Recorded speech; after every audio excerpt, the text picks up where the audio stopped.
제가 전에 목회를 할 때요,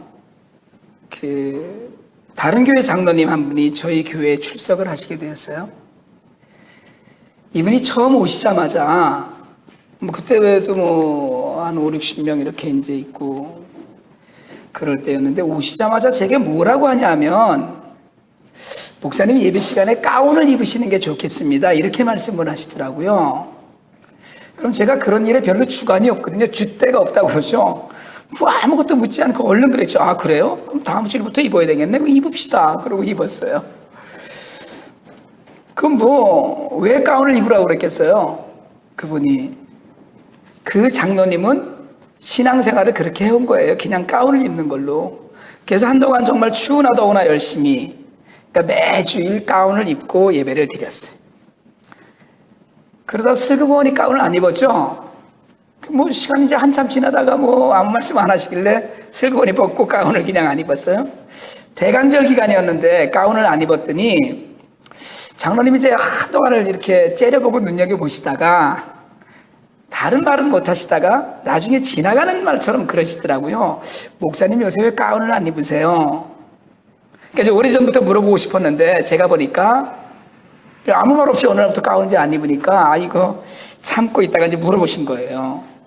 근데 그날 제가 치사하게 대꾸를 했죠. 그냥 가운이면 별로 중요한 것 같지 않아서 안 입습니다. 그렇게 덧붙이고는 그렇게만 그냥 넘어가면 안 될 것 같아서 어느 교회 어느 목사님, 어느 교회 어느 목사님, 어느 교회 어느 목사님도 안 입으시더라 이렇게 얘기를 했어요. 그랬더니 그래요? 그러시더라고요.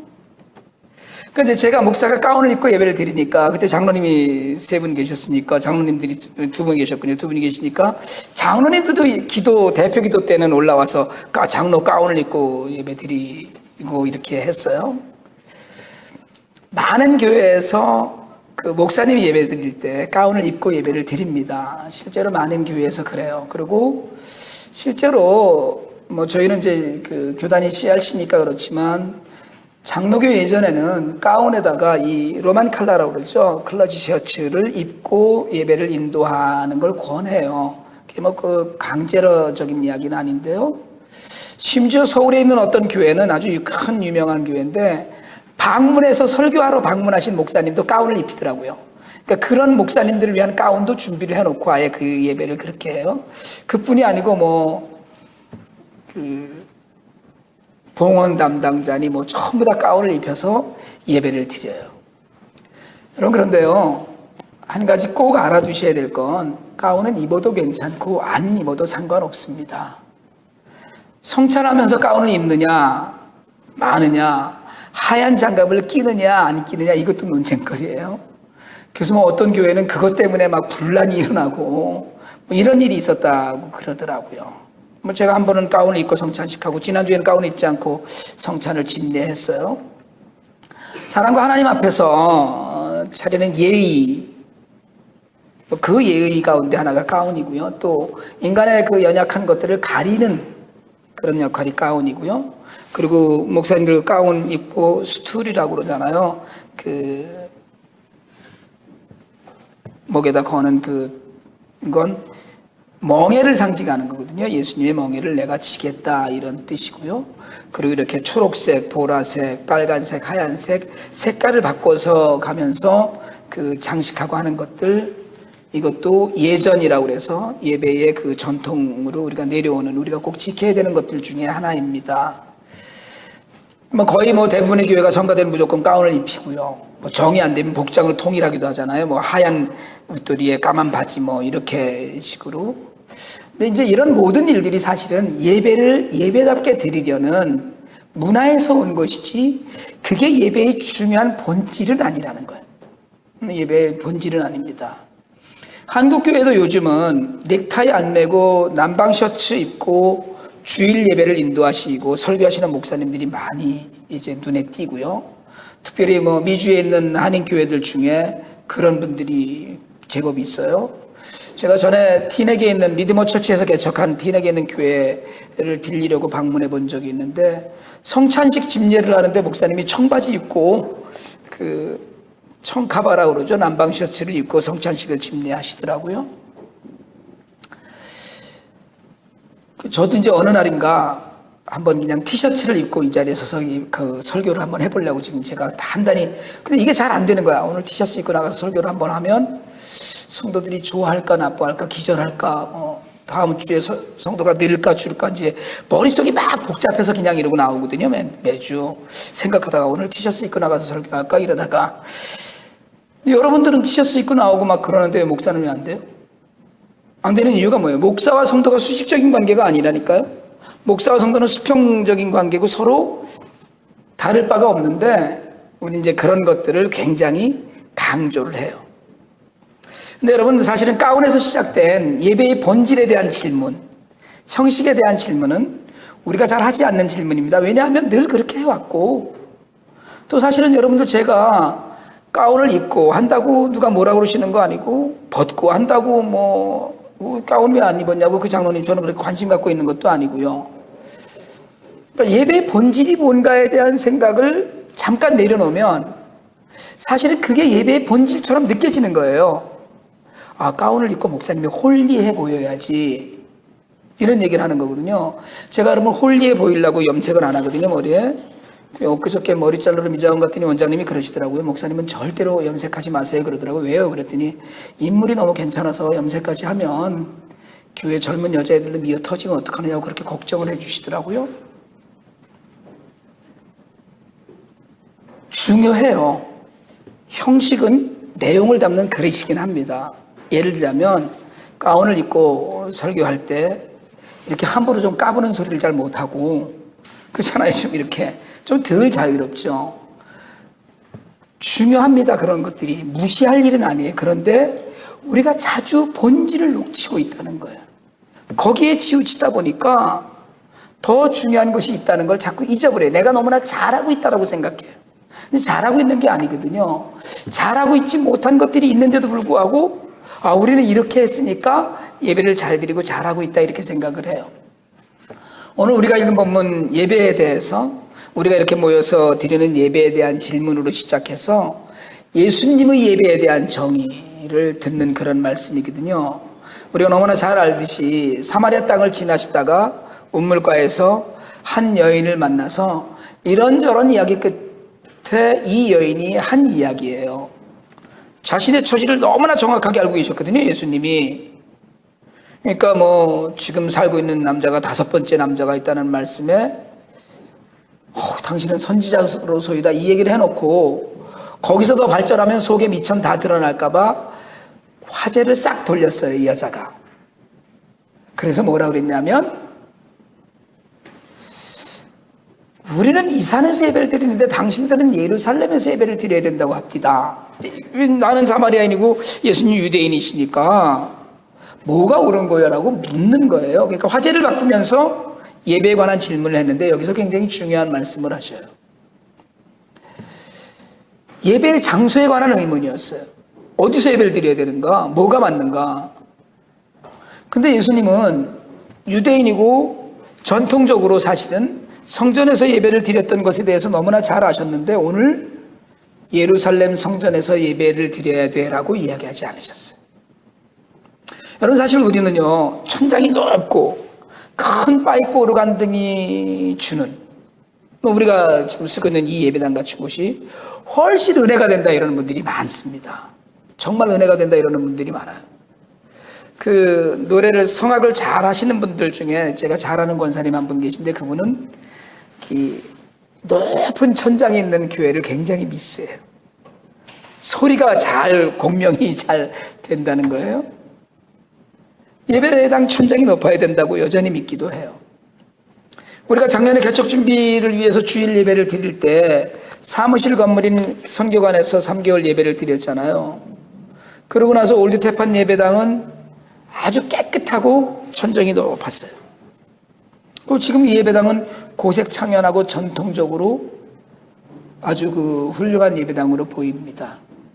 그러면 여기가 훨씬 더 훌륭하고 좋은 곳이어야 하는데 예수님은 관심이 없다는 거예요. 네가 어디서 예배를 드리든 아무 관심이 없다는 거예요. 21절에서 예수님이 이 산에서도 말고 예루살렘에서도 말고 너희가 아버지께 예배할 때가 온다. 그러니까 그 장소가 중요한 게 아니라는 거예요. 장소는 우리의 문화일 뿐이에요. 어디서 예배를 드리든. 제가 전에 말씀드렸잖아요. 우리가 여기서 예배를 드리다 이거 감당하기 뭐 어려울 것 같으면 뭐 야외에서 예배 드려도 되고요. 안 되면 뭐 저희 집에서 예배를 드려도 되고. 사마리아인도 유대인도 장소에 얽매여서 꼭 여기서 예배를 드려야 된다. 아니 꼭 여기서 예배를 드려야 돼. 아이 그건 아니지. 예배당에서 예배를 드려야지. 그럴 때 사실은 하나님을 잃어버렸어요. 여러분 하나님을 잃어버렸다는 건 하나님 없이 하나님과 아무 관계없는 예배를 드린다는 거예요. 그럼 그건 예배가 아닙니다. 예배는 하나님께 집중하는 거거든요. 예배의 본질이 하나님인 거예요.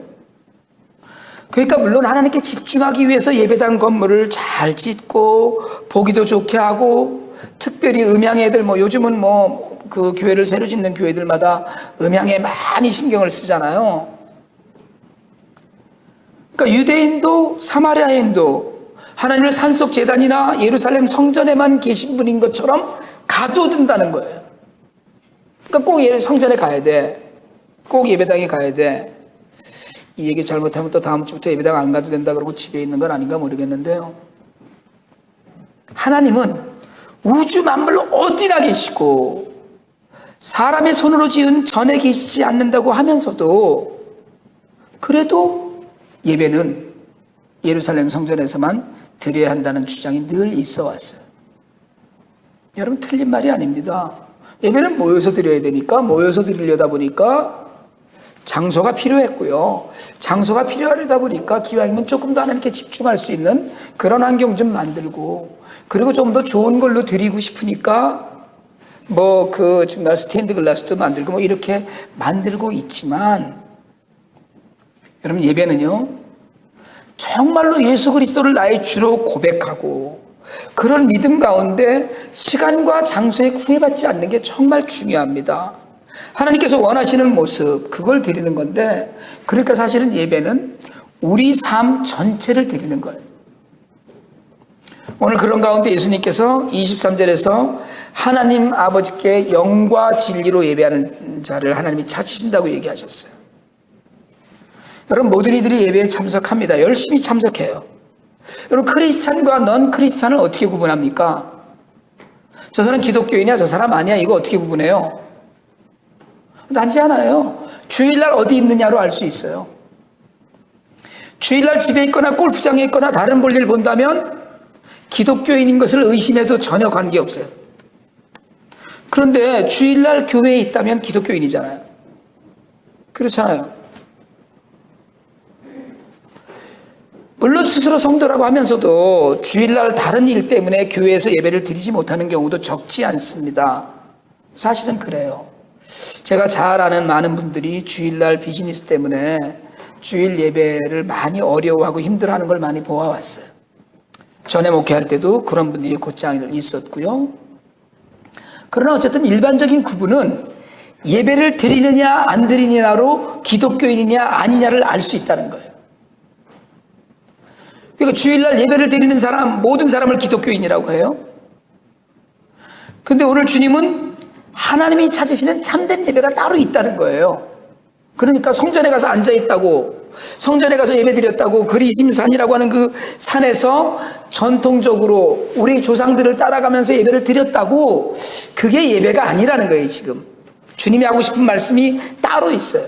그 예배가 영과 진리로 드리는 예배예요.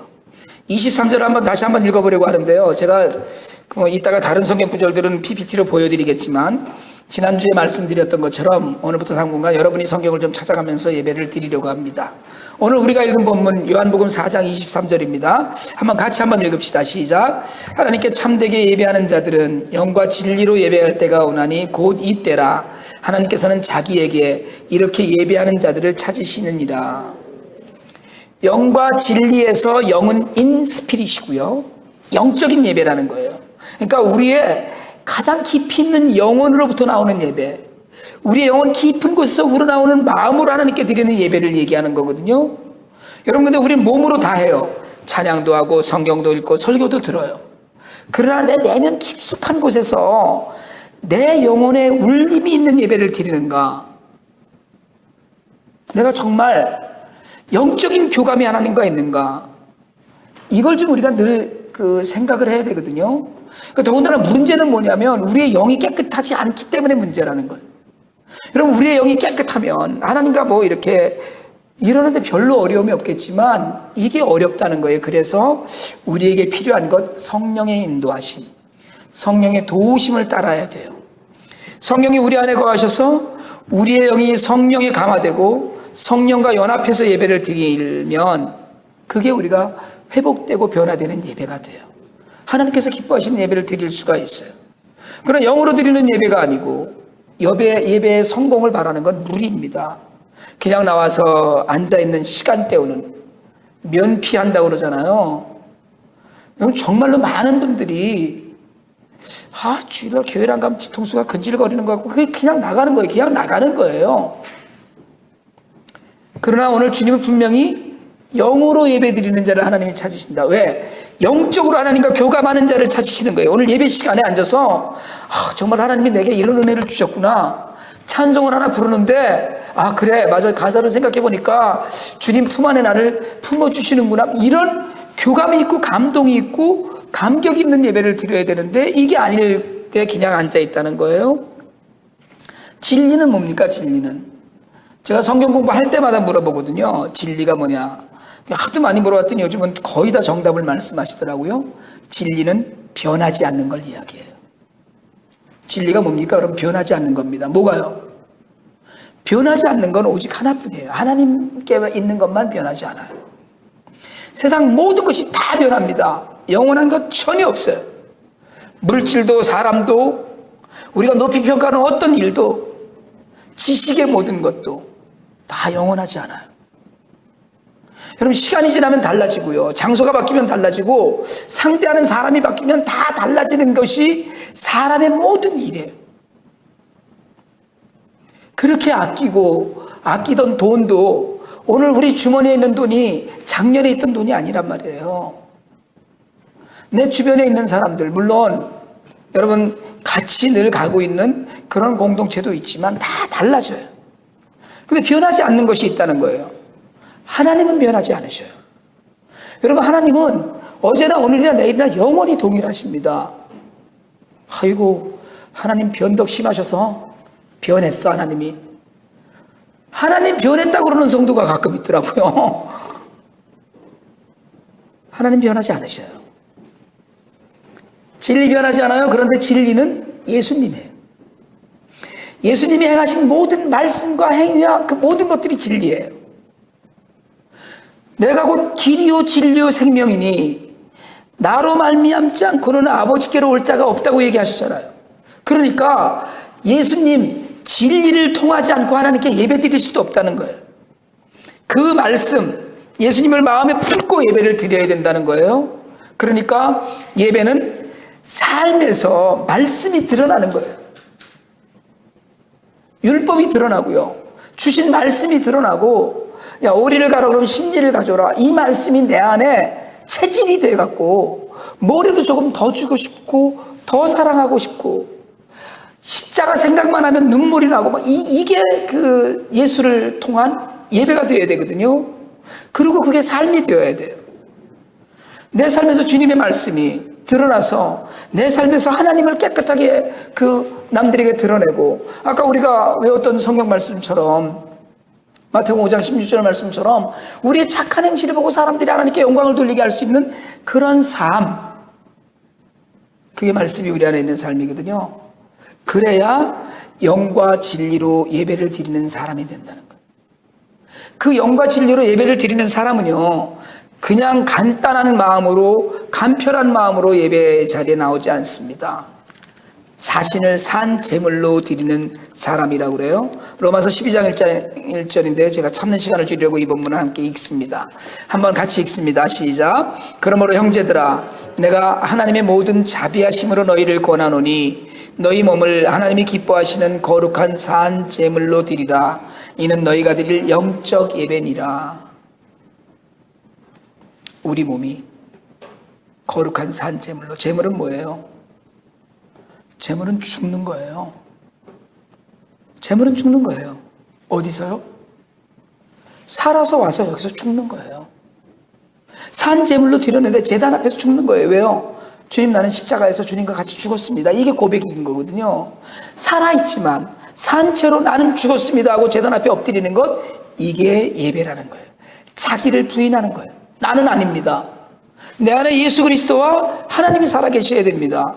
여러분, 우리는 그렇게 자신을 부인하고 하나님께 산 제물로 드려서 하나님이 기뻐하시는 삶을 사는 것, 그걸 믿음 가운데 승리했다고 해요. 그걸 믿음 가운데 승리한다고 얘기해요. 지난 9월 8일 날 미국의 대표적인 치킨 패스트푸드점이 있습니다. 칙필레라는 곳인데요. 혹시 들어보셨나 모르겠고 잡숴보셨나 모르겠는데요. 이 근처에서 제일 가까운 데는 파라무스 몰에 있습니다. 칙필레라는 매장이. 그 칙필레의 그 회사를 세웠던 창설자인 추리엣 캐티라는 분이 돌아가셨어요. 근데 그날 워싱턴 포스트 인터넷판에 그런 기사가 올라갔습니다. 왜 칙필레는 일요일마다 문을 닫는가? Why is Chick-fil-A closed Sunday? 그게 이제 기사예요. 그 밑에 답을 달았어요. 그것은 하나님에 대한 무언의 증언이다. It's a silent witness to the Lord. It's a silent witness to the Lord는 돌아가신 추렛 캐시 회장이 한 이야기예요. 이 패스트푸드 가게는요, 일요일마다 문을 닫아요. 그런데 그 이유는 뭐냐면 그래야만 하나님에 대한 증거가 되기 때문이라는 거예요. 여러분, 쇼핑몰에 입점하면 쇼핑몰은 다 문 열잖아요.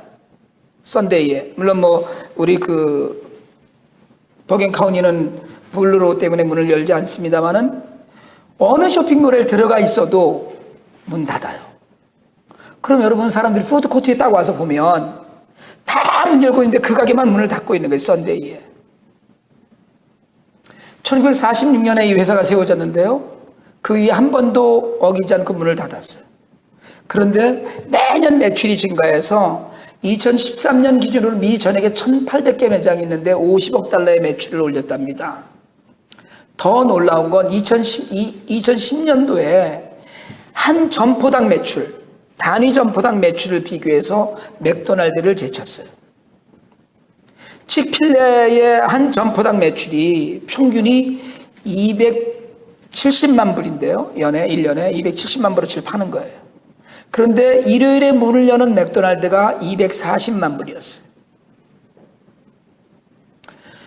통상적으로 이렇게 통계를 내보면 썬데이에 올라가는 매출액이 14%랍니다. 전체 매출에. 그러니까 일요일 영업에서 14%를 더 돈을 벌 수 있는 거예요. 그런 패스트푸드 시장에서 일요일에 문을 닫고도 그런 매출을 유지하고 있다는 거예요. 그래서 이게 많은 경영대학원의 연구 과제 중에 하나입니다. 어떻게 거기는 정말 유명하고 광고도 많이 크고 수만 개씩 매장이 있는 맥도날드를 제치고 연 매출이 평균 매출이 훨씬 더 높을 수 있는가? 추레케스 회장은 일요일에 문을 닫는 것이 하나님을 경외하는 우리의 방법이다. 사업보다 더 중요한 것에 우리의 관심을 집중하는 것. 그러니까 그게 자신의 최고의 사업 결정이라는 게 비즈니스 디시전에 이것처럼 중요한 것이 없었다는 거예요. 사람들이 정말 아까 말씀드린 대로 일요일에 북적거리는 쇼핑센터에 가면 칙필레가 닫혀 있는 걸 보는데 이거 하나님 믿는 거로구나 이렇게 얘기할 수 있다는 거예요. 그래서 리고렌 목사 그런 얘기했더라고요. 일요일마다 점포문을 닫고 예배를 드리도록 해서 이익을 내느냐 대다수의 사업 결정들을 좌우하는 문화에서 이건 정말 이익에만 몰두하는 그런 비즈니스 세계에서 가장 빛나는 그 결정이다라고 얘기를 했어요. 예배 가운데 승리하면서 여러분 예배 가운데 자신의 삶을 먼저 돌아본 후에 주중에 열심을 다해서 일하는 기업으로 칙필레는 성공했습니다. 추레케시 회장은 93세를 일기로 돌아가셨는데 성공한 사람이에요. 그런데 그분을 성공한 사업가라고 하기 전에 성공한 예배자라고 이야기해요. 여러분, 저는 여러분이 잘 사시기를 늘 바라요. 저는 그렇게 기도해요. 물질로도 부족함이 없기를 바라고, 그래서 하나님 하늘 문을 여시고 온갖 보화를 쏟아부어 달라고 기도합니다. 정말 슈퍼맨 같은 건강은 아니더라도 질병이나 사고에서 지켜달라고 늘 기도해요. 자녀들이 잘 되게 해달라고 제가 기도할 때마다 우리 가정의 자녀들이 자라서 세상에 수없이 많은 사람들을 먹여 살리는 자들이 되게 해달라고 기도합니다. 그런데 여러분, 사실은 무엇보다도 여러분이 예배에 성공할 수 있게 해달라고 기도해요. 예배에 성공할 수 있게 해달라고.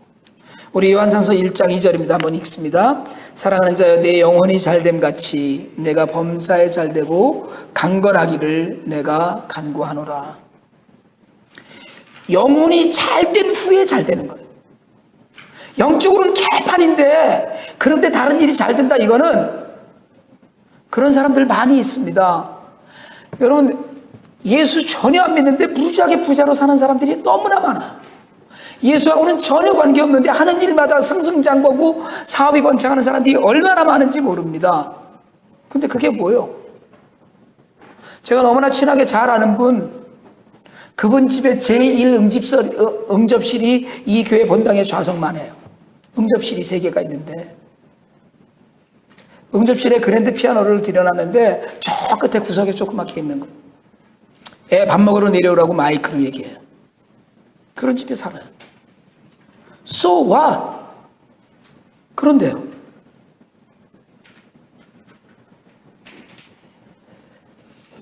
여러분, 영혼에 잘 되는 길, 영혼이 먼저 잘 되는 길이 예배에 성공하는 겁니다. 그게 하나님과 통하는 거예요. 그래서 여러분, 예배는 주일날만 나와서 드리면 됩니까? 교회에서 드리면 끝나요?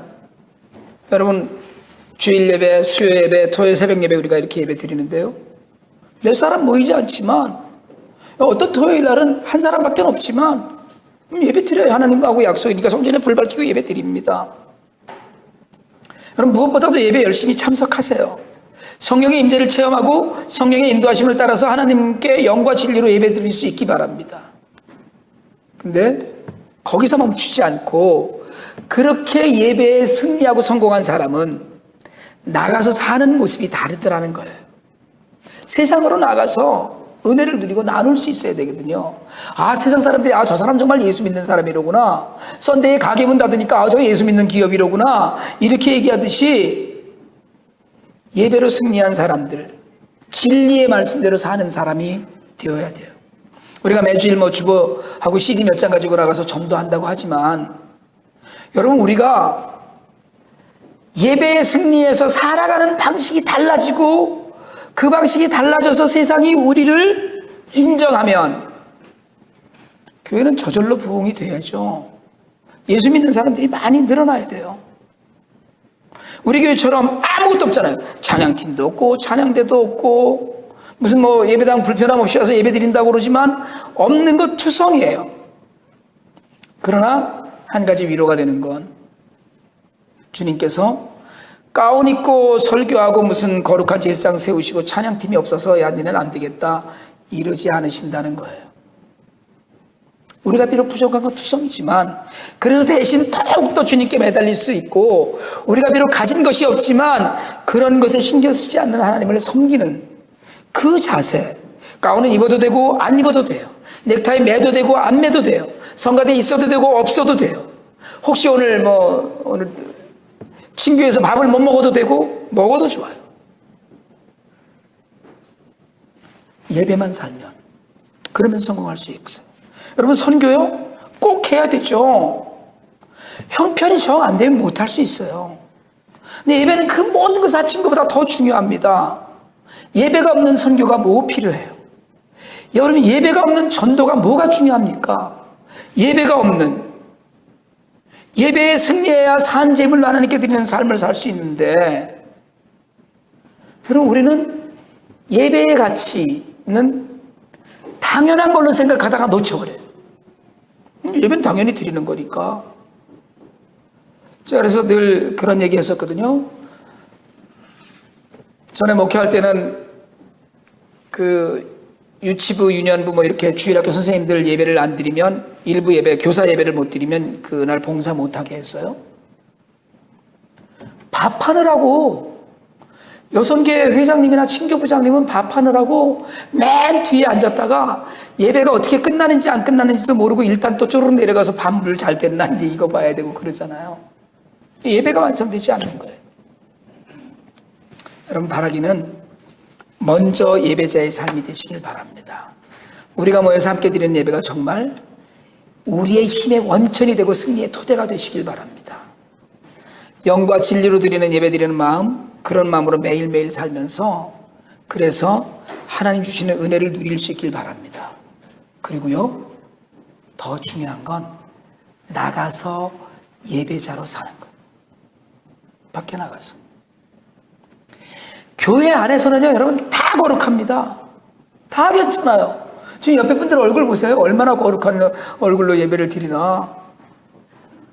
옆에 보시려니까 정말로 거룩하게 예배를 드려요. 주차장 나가서 운전하고서 딱 신호등 하나 지나가면 운전을 젖다우로 한다고 욕을 확 해가면서 그러잖아요. 우리 그러잖아요. 웃고 계신 분들은 다 경험이 있으신 분들이고 이렇게 구체적으로 이야기할 수 있는 저도 경험이 있는 건데요. 예배 드리고 나가서 그렇게 못 사는 거예요. 예수 믿는 거나 안 믿는 것들이나 뭐 믿는 것들이나 안 믿는 것들이나 이런 얘기 듣다가 요즘은 예수 믿는 것들이 더 나쁘다 이러잖아요. 왜요? 예배를 개판으로 드려서 그래요.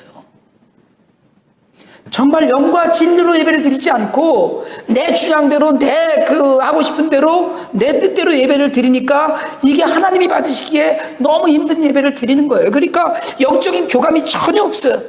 영적인 교감이 없으니까요, 은혜가 없죠. 은혜가 없으니까 회복과 변화가 없고요. 회복과 변화가 없으니까 세상 나가서 변화시킬 능력이 안 되는 거예요. 여러분, 바라기는 정말 사모하는 마음으로 예배의 시간을 놓치지 마시길 바랍니다.